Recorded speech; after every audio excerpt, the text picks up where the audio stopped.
This podcast is for informational purposes only and does not dispense medical advice. Always seek the advice of a physician or other qualified health providers if you have any questions regarding a medical condition. Never disregard professional medical advice or delay in seeking such advice because of something you have heard on this podcast.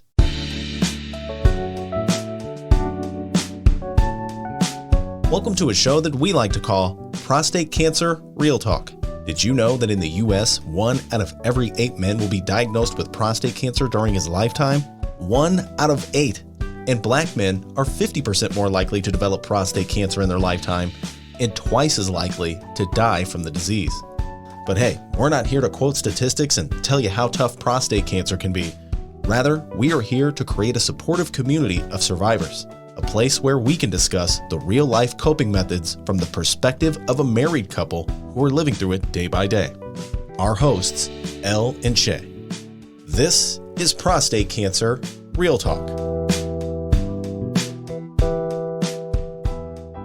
In this episode, Support Through Encouragement, Empathy, and Hope, we are pleased to welcome Mr. Clarence Williamson of Memphis, Tennessee. Clarence is a prostate cancer survivor and advocate. He is co-founder of the Memphis-based support group Man to Man. He is also the US2 prostate cancer group leader for Memphis and a board member of the National Alliance of State Prostate Cancer Coalitions. Clarence is committed to educating his local community in Memphis about the importance of PSA testing since prostate cancer has no symptoms until it's advanced. He was diagnosed at 54 years old and is now committed to making information about prostate cancer available to men. Let's get to know more about Clarence and hear his story. Elle, take it away. Thank you very much, Dennis, and welcome everyone to today's session, Prostate Cancer Real Talk. This is Elle, and I'm here with my wife, Shay. Hello, Shay. How are you? Hello, Elle. I'm good. Good. Today's topic is support through encouragement, empathy, and hope. And we're very pleased to have with us a gentleman named Clarence Williamson, who is now living in Memphis, Tennessee. Clarence is a prostate cancer survivor with a very interesting story. He's very active in the support infrastructure of men who are seeking advice, direction, empathy, support, and encouragement as they deal with their prostate cancer diagnosis and treatment. So it's my pleasure to welcome Clarence Williamson. Clarence, how you doing today? I'm doing well. And yourself? Excellent. I'd like to kind of get us started by just having you share with us briefly, your story regard to prostate cancer. You are a businessman who's lived in a few different cities, Chicago, Memphis, and we'd like to hear from you, your perspective on your episode or your lifestyle now with prostate cancer. How'd you learn about it? And, some of the information or some suggestions that you share with other people. But give us a little brief background on yourself and how you're dealing with this. I was diagnosed with prostate cancer and treated in 1998. And prostate cancer diagnostics and treatment has changed a lot since then. But I'd have to say today that the only reason I'm still here is because my cancer was detected early. My urologist was doing PSA testing, prostate-specific antigen test, which is a blood test. And when the PSA level started rising, he informed me about it, and we did a retest, and later on it was positive prostate cancer. Actually, we did a retest, and then I had a biopsy, and the biopsy came out positive. I had my surgery with a great urologist, surgeon here in Memphis. What he said was he got all the prostate, my lymph nodes were clean, and that I should heal well. So, and that was wonderful news. And my wife was with me every step of the way. And I returned to my normal way of life. I went through my regular checkups, and my prostate cancer, however, it did return in about 2.5 to 3 years. And after a series of tests, it was discovered that I had bone cancer. I didn't realize it at the time, but the word for that is metastatic cancer. It had returned in my bones, which is one of the major pathways that I found out that prostate cancer travels. So next step, I was treated by my wonderful doctor with something in the category of ADT. It's a hormone therapy treatment, and that works for prostate cancer when it's in more than one area. So by circulating through the blood, and it gets all through the body. So the ADT medication worked, and my PSA went down to zero or virtually zero, non-detectable, for a good 10, 20, 12 years. And this was only because of going to my doctors, following their directions, and being open to treatment. So that put me on the path to being a prostate cancer survivor for a long time. After being cleared of cancer, I wanted to do something different. I wanted to give back to the cancer community. I didn't know how, so I became a team leader for the American Cancer Society and started working with them on a program called the Relay for Life. Just a reminder, to ensure that you stay up to date on the latest episodes from Prostate Cancer Real Talk, don't forget to hit that subscribe and like button. So when you first were diagnosed, were you anxious? Did you have a sense of fear? Tell me about the emotions perhaps that both you and your wife had at that time. Actually, there was emotion. I'm a different kind of guy. Mm-hmm. I hold my emotions in. Paulette, she can see them even if I'm not outwardly expressing them. But I held them in, and for some reason, there was no fear. There was a feeling of being cared for from the very beginning. And I'm going to tell you a little story I told Elle about it earlier, but it was the story that let me know truly that God had me in his hands. I had several family members, my mother, sisters, brother, come down from Chicago to be with me at the time of the surgery. And we're coffee drinkers. The morning of the surgery, we all got up real early and was drinking coffee before I made that trip to the hospital. Coffee cup in hand, I walked out the door. It was early morning, 5:30, 6 o'clock, and it had rained lightly the night before. So I walked out to the curb, and I just turned around and I looked back at the house, and there was a rainbow over my house, a full rainbow. And I was set back like a rainbow. And so I called Paulette out and told her, look, take a look, turn around and take a look. And she saw it. And then from that moment on, we knew everything would be okay. And that regardless of the result of the surgery, that everything would be okay. And I think part of the reason there was no real fear is that cancer runs in my family. My dad died from lung cancer at the age of 56. At the time, all of the children thought he was an old man. Like when you're 19 to 20, 56 is old. Mm-hmm. So, and I was with him. I was close to him during that time. And ironically, he was the baby of 11, and all of his brothers had died from cancer of different types. I had one uncle that died from prostate cancer. I thought it was colon or something else. We don't talk about it. We didn't talk about cancer then, and men don't talk about prostate cancer now. And that's part of the reason my mission and my goal is to take prostate cancer information to all men, particularly African American, who, as you heard earlier, 50% likely to get it, and twice as likely to die from it. And there's studies going on right now currently to find out why. Doctors in the past would just say, we don't know. But now there's research currently.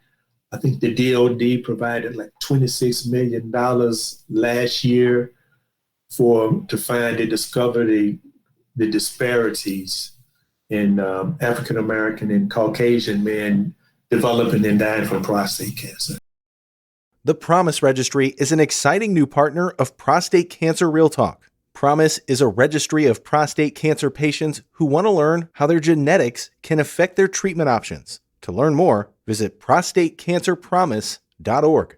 Well, and that's one of the things that we would like to do with our podcast, and that is, one of the things that you mentioned earlier was the fact that you were tested and got a early diagnosis. And we just want to encourage everyone to make sure that they're seeing their primary care physician and urologist, if you have one, to make sure that you are tested, get a PSA test. As Clarence mentioned earlier, it's prostate-specific antigen, and it can let you know that. And that's how both Clarence and myself, and that's how we found out that we had an issue to address, was through the PSA test. So Clarence, you are involved with several organizations that you mentioned, and you have an opportunity to speak to a lot of guys and a lot of families. What are some of the primary concerns that guys have when they talk to you about their diagnosis? Primarily, they want to know. They come in with little knowledge, and they have a lot of questions. And the number one question is the expectations for the future. Is it going to come back? That's a real big one. Is it going to come back? And the truth about that is prostate cancer, it may come back with some men, it may not. I'm not a physician, so all I can do is talk about my experience and other guys' experiences that we've talked about, and the literature that I've read from the experts on the likelihood. But prostate cancer, every person, every body is different. Prostate cancers are different with different bodies. So there is no cut and dry answer for every person that's diagnosed and treated with prostate cancer. But prostate cancer, initially, other than what's the odds of it coming back, they want to know what's the odds of them becoming impotent. And because early on, there may be some ED issues, especially early on. There's some incontinent issues early on, and most men are dealing with that when they come in newly treated. And we've gotten guys that come in that's been newly treated for 6 months or less, or a year, and we have guys that come into our group and join our group that have been treated 4, 5, 6, 10 years ago, but they're still looking for answers, because the answers that we need as prostate cancer survivors, the answers we really need are answers from another survivor. The doctors will give you a medical opinion and a medical answer, but as a prostate cancer survivor, I want to know a human answer. I want to know how other men have dealt with their prostate cancer treatment, whether the ED lasted for 1 year or 2 years, or permanently, or whether incontinence stretched out and lasted for a long time. Because of the improved treatment of prostate cancer today, the incidence of erectile dysfunction is dropped dramatically. Even if there is erectile dysfunction, there are at least a half a dozen remedies to it that did not exist years ago. Incontinence is the other big issue that men have questions about. Fortunately, when I had my surgery, it was, they called it a radical open prostatectomy in 1998. Today, it's not. It's robotic prostate surgery, where you're not, which is less invasive to the body. and it increases healing time and getting back on your feet, and then reduces the time for incontinence and ED. Okay. So that's really improved today. You know something, El? Most men don't know because they're not getting the information they need to make wise decisions. That's why we're here. Right. We talk about this a lot in our day-to-day life. And we had a conversation this week. Shay, I hope you can remember.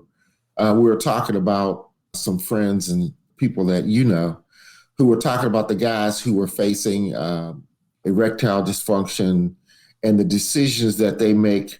And it really comes down to a life and death decision. What do you value more, your sexual activities or your life? We talked about that. Would you please share that conversation that you and I had this week? Yeah, so this was actually a friend, and we had a discussion about this guy that she knows. He was diagnosed with diabetes. He's a diabetic. And when he found out, the doctor, told him about the medication that he could go on. But in the conversation with his doctor, he discovered that the medication could potentially cause ED. And he said to the doctor that you can give me the prescription, but I'm not going to get it filled because I'm not trying to have a medication in my system that's not going to allow me to have sex. So he actually preferenced having sex over saving his life or being treated or, for a disease that could eventually over time, if you don't do anything for it, could cause your life, cause you to pass. He put preference on sex over taking medication that could keep him here on this earth longer. So I'm wondering, in the man-to-man support group, is that part of the conversation? Because that just blew me away. I mean, I'm like, okay, I want to live. That man can't have sex. You know what I mean? I want to live. So I just couldn't believe that he made that decision not to get the medication because he didn't want anything to interfere with his sex life. And he ended up passing away too, right? Yeah, it was like 10 years later, but the sex was more important to him than living. That just blew me away. So I was wondering also, is that a part of men's decision making with prostate cancer? It's ironic you guys bring that topic up because the decision that I made, the realization that I made before my surgery, I realized that it was more important for me to be alive than to have to deal with whatever results the surgery, the side effects of prostate surgery, called the side effects, ED and incontinence. Mm-hmm. I felt I would rather be alive. Yes. If I'm alive, I can deal with those things. In our group, since most of the guys that join our group have already been treated or are trying to make a decision on the treatment, we don't have many conversations about which is more important, side effects or life, because at that point, they've already decided I want to stay alive. Mm-hmm. The question is, what type of surgery what type of treatment should I have, or should I do active surveillance and put the treatment off until the doctor has monitored me more? Because it's been discovered that a lot in the past 10 years, or most recently, there have been a small group of men that have been treated for prostate cancer that really may not have needed to be treated at that time. So with that discovery, active surveillance, which is seeing your doctor every 3 months, doing a PSA, monitoring your PSA and all your other vital signs, and that may be better than treatment immediately. But see, this is a new phenomenon because I didn't have a choice like that. I was an African-American. My prostate cancer, based on the PSAs and the Gleason scores, my prostate cancer was aggressive because each time I had a PSA, it had at least doubled. So that let me know that I need to be treated in a way that the cancer would be gone I would be alive. Let's talk about the family now, Clarence. What about family members and, how they respond to the news? What do guys say in yourself? What do people say to their families? How do you break the news? And how do guys feel about it? One of our previous shows, the ladies talked about the fact that some of the guys, they demand that their wife keep it a secret. Okay. Mm. So let's talk about communicating this information to families. How's that done, and what do you think about that? Some families do that. Even today, it's been like the secret. Cancer in general has been like the secret. It's changed a lot for other cancers, but with prostate cancer, for me, I didn't want Paulette. We didn't talk about keeping it a secret. I was just open with it, more open actually, Al, than I thought I would be. It surprised me how open I became after I was diagnosed and treated. At the family reunions that we were having, some of the family members would talk and give praise for different things in their life, and I talked about my prostate cancer, and I did it so that other people in the family, my wife's family reunion, the in-laws, especially the guys, because the younger guys need to be aware that this is not a disease of old men. That was everybody talked about years ago, that, it's an old man's disease and all men going to get it, but they're going to die from something else. But the reality is, it's not an old man's disease. Generally, older men die from it, but they've been walking around with prostate cancer for 10 to 20 years. Imagine if I hadn't been treated at 54 and now I'm 76, would I be at 76 today? I really doubt it. Well, just for everybody's record, you do not look like it. When you said that, I'm like, what? So whatever you're doing, whatever you're eating in Memphis down there, keep doing it. Well, I've been blessed in a lot of ways. I'm not going to tell you how I feel. It's different from how I look. But yeah, prostate cancer is a secret, and men that come into our group, their concern is, and let me go back, young men. I wanted young men to understand about this disease, because at 30 or 35 or 25, the world is yours to have. And you don't have any feeling of the end at that point in life. So you don't have a care in the world. And the reality is, the truth is, I felt like $1 million when I got diagnosed. El said he was just rolling along. There usually are no symptoms of prostate cancer. Mm-hmm. That's what surprises guys. The guy said, well, I feel great.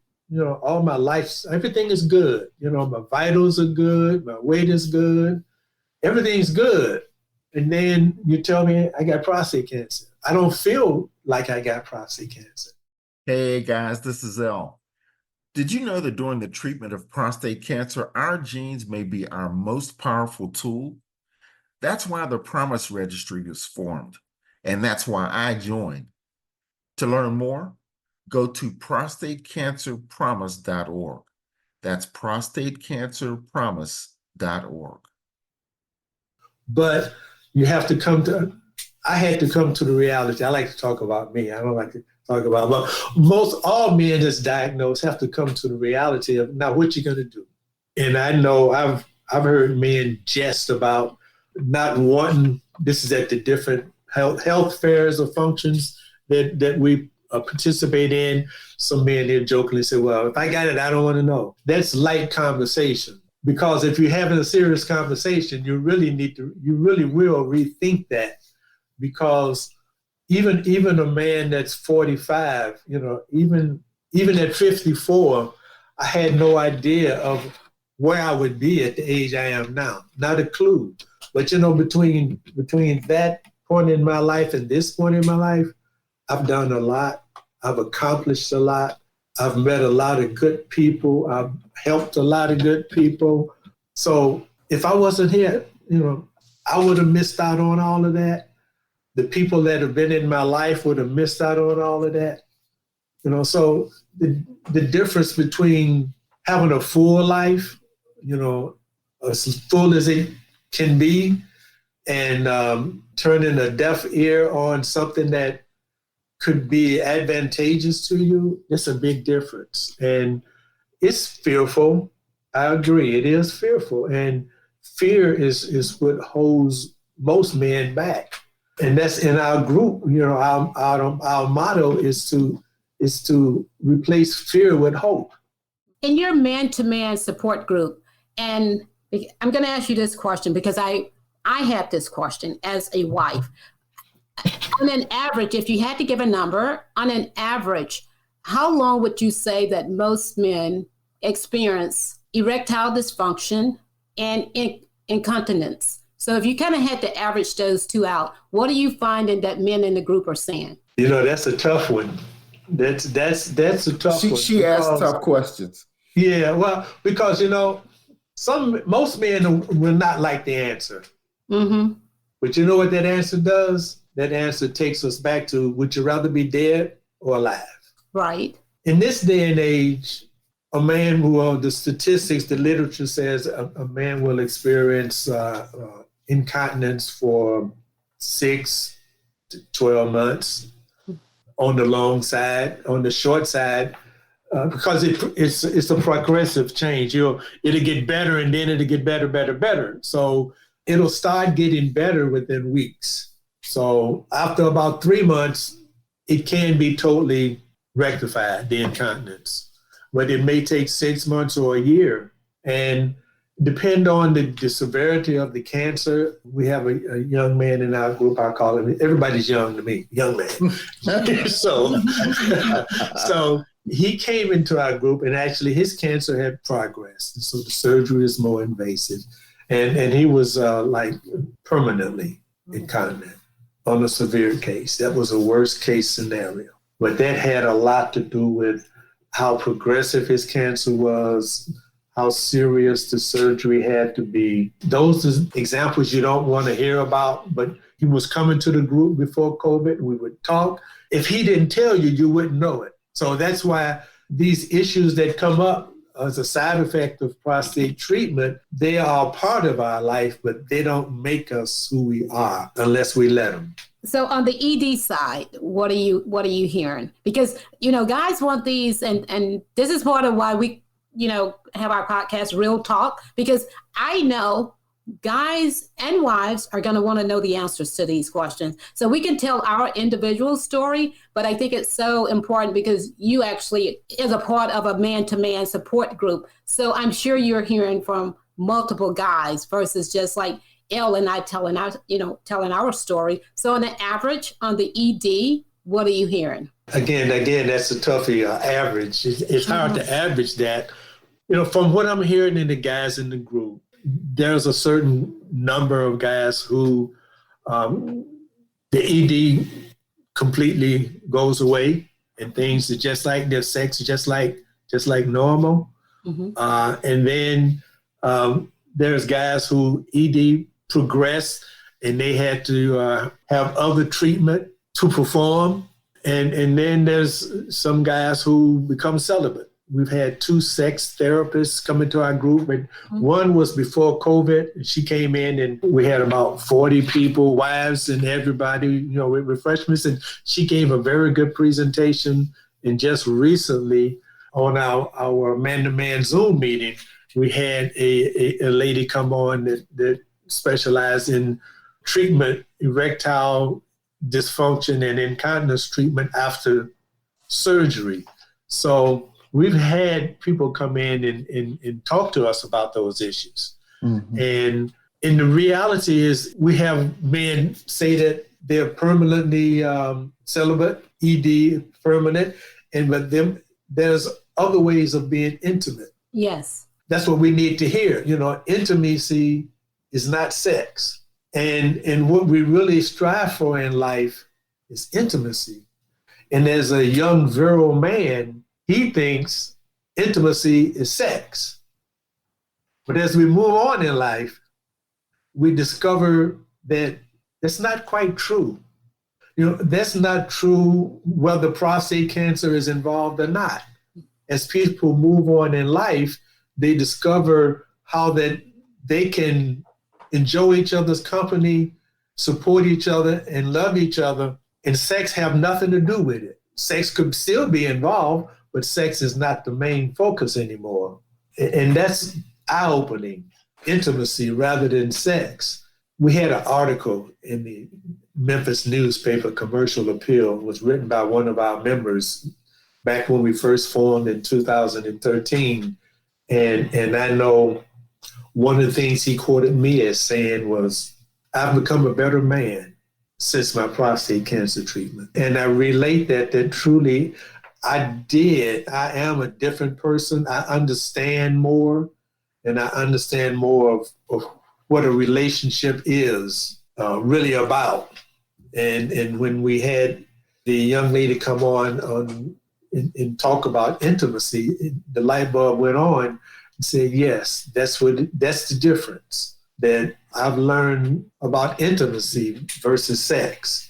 And I know years ago, Paulette used to always want to hold hands when we were out walking on the beach, and for me, hold hands, that wasn't part of my nature, holding hands, but that was intimacy. Yeah, I know. Most women like holding hands, but that was intimacy, and I didn't realize it at the time. Something as simple as holding hands in public. We are very fortunate to have you as a part of our effort to help other people, to bring to light, to bring from behind that closed door and those closed curtains and those conversations that people just don't have because they don't want to talk about it. So I think that we're both committed to helping other people, both meaning you and your wife and then Shay and I, we're committed to helping other people. And through the work that you're doing with us too, with Man to Man, the American Cancer Society, the National Alliance of Prostate Cancer Coalitions, all of these groups that you are associated with, we're very pleased to have you share those stories with us today. And I'm positive that at some point we'll have you back. Do you have anything in parting that you'd like to say with us? The only thing I have is the most important thing is for men to pay attention to their health, get regular checkups, get your PSA checked as early as possible. For African-American men, they need to start at 45 at least. Follow up with your physician and be open to life and not be afraid of the unknown. Thank you so much, Clarence. And prostate cancer does not have to be the end of you. It can be the beginning of you. Let's get busy living. And Clarence, we thank you so much for being a part of the podcast. Thank you for having me.